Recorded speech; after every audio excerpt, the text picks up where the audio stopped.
game, watching the greatest player that's ever been seen throwing a dart, and here he is practicing and playing a Norfolk boy, so there's a little bit of help. And just a quickie, how long have you been watching? Who was your hero? Well, I mean, like most people, it started with Eric Bristow generation. I love Cliff Lazarenko. There's something about that huge man that just amused and filled me with awe, that whole generation. Well, Rodders, now you're not keen to put your neck out. Will there be any shakes? Will there be any needle here? And who do you fancy? Well, I think I've got to go with Phil Taylor, but the one thing over the Premier League, Phil, the first 6 legs, he's not really hit it, so that's where Mervyn has got to attack Phil if he's going to get anything out of this game. But Phil is bang up for this big time, Sid. What a poor start. Extraordinary. See, there he is, straight in. Fantastic. The Ducks and Tones from the world of theatre, the novel, and the movies. As Harry Ramsden said to the lads, we're frying the night. So is the power. Well, Phil should just bounce this third dart off that first one for a 140. That's exactly what he does. That's when we see the stacker, Steve. You can see that, the perfect camera angle there. He just lays that dart on top. I know Sid likes his understacker and his overstacker and his side stacker. That's not me, all you people in Geordie Land. It's an impersonator. It's a thespian. Here we go then, the power. Trying to understack now. Stephen Fry leading me to it. Yeah. Me and him are auditioning for Bertie, Worcester and Jeeves, and so far I'm leading for playing Bertie. Of course I am. You'd make a perfect Bertie, is all I can say. Now, here's my Norfolk lad, although, of course, I love Phil the Power Taylor, who doesn't. We all like him. There's a finish already. Here we go then. 60. Beautiful. It's high in the bed. He won't give him monkeys. Oh, on the fat 16. Merv way back in the Norfolk Woods Runners. Yeah, all Merv can do is put a bit of pressure on here. He needs a 140. Try and put some pressure on Taylor, because this will be the first leg of the match that doubles that, of course. And you really don't know what you're feeling like until this first double goes in. He's it. Tops, and there it is. Game shot. So Stephen Fry calls his first red bit. The top lipstick here live on Sky. And Merv coming in here would not like to hear the incoming route. Lost to Barney. Lost to Whitlock. Lost to Taylor 8-1. The power with a perfect lie, Stephen. Oh, there he is. Yep. You've got to believe this one's going to go. Oh, 140. Well, it just puts him level with Merv. And Merv has got to get this first dart above the treble if it's not in it. See, that's no good for Merv. He's having to move to the side, and that's a good 3/4 of an inch low. He's got to get his range early on in this game. At Manchester in the league earlier, 7-7, although Merv was 5-3 up on the power.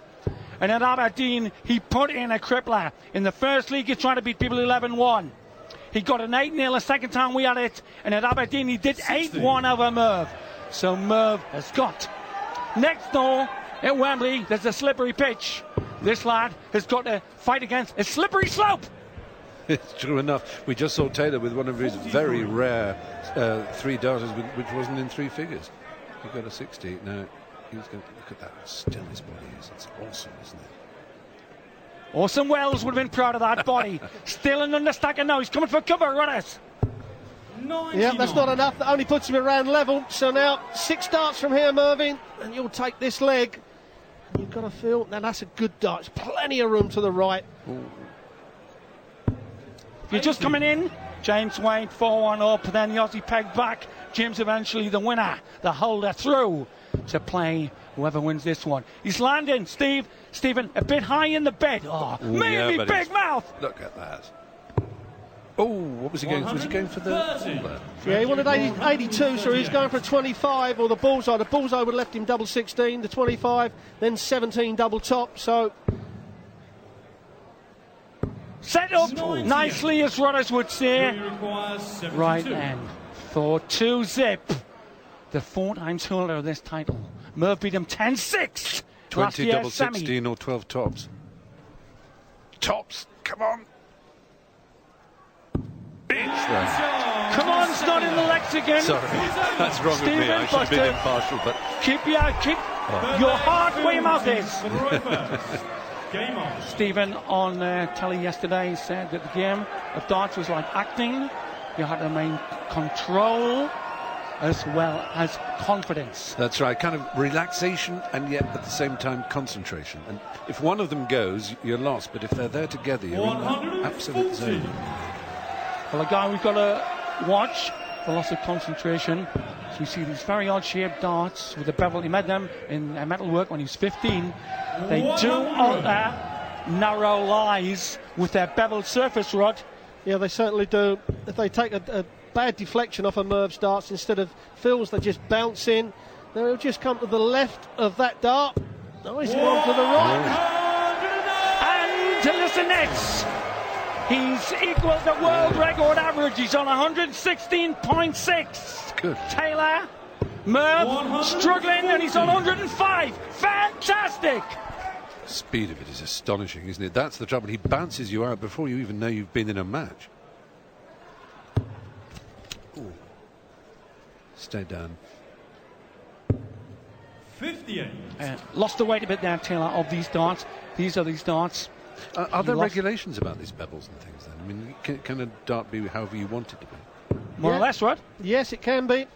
There is an overall length. It can't go over 12 inches, but it can be anything inside there, any shape, any weight. There is a lot of different shapes in the game. But now, Taylor. Trouble. 18 was the target. King way back 204. Taylor does not 55. light up as cleanly as he'd like. This has got to be a one darter left. No chance now. Step in easily. Take it, young Fry. Well, that's it. It's the treble 20 double 4. Oh, 16 double 16. Oh, tops. Red bit lipstick. There it is. And Fry was there before Delarose Spudder. Coming on, this lad. He hasn't missed the lipstick yet, as you call it, the double top, has he? He's just deadly. It's extraordinary. He's averaging still 104. Well, he's taken out the 72 when Mervyn was on double top. He took out the 68 when Mervyn's on a shot. And one of them was against the throw for Taylor, so that really has put the pressure under Mervyn. Once upon a time, you could win a world title averaging about 94 to 97. 99. This is the semi-final. Taylor sitting on 104.5. And Stephen, Oh, yeah, 103. I mean, 101 for King is not 58. bad. I mean, it's still bad. comes on like the Richard III of the darts act. The man everybody loves to hate.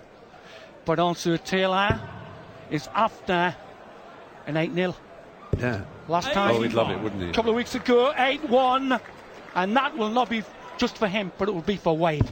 Yeah, and there's a touch of needle, though, anyway, between the two, isn't there? Supposedly, I've heard that, between King and 23. Taylor a little bit. Wasn't there a story that he once threw a dart over his head, King? And that was considered disrespect.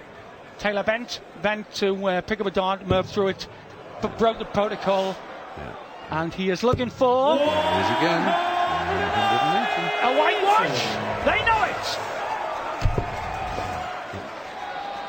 He's going. Oh, he's poor old King. You can see. You see it in the face, don't you? That's one of the glories of this game. 37. He's got to finish here. Oh. Down in the 19s, apparently. Oh! Single 20 would leave him a nice finish. Right, then here we go. He's got Merv. tops again. Halfway back to the Norfolk Broads. Looking discombobulated somewhat. The power comes to make it 4-zip. They're cheering it in. Thanks for coming, folks. Sorry about yesterday. Oh. On your stacker. Well, that first dart could have hit it up. Well, I was going to say he might not be able to hit it, but Phil Taylor now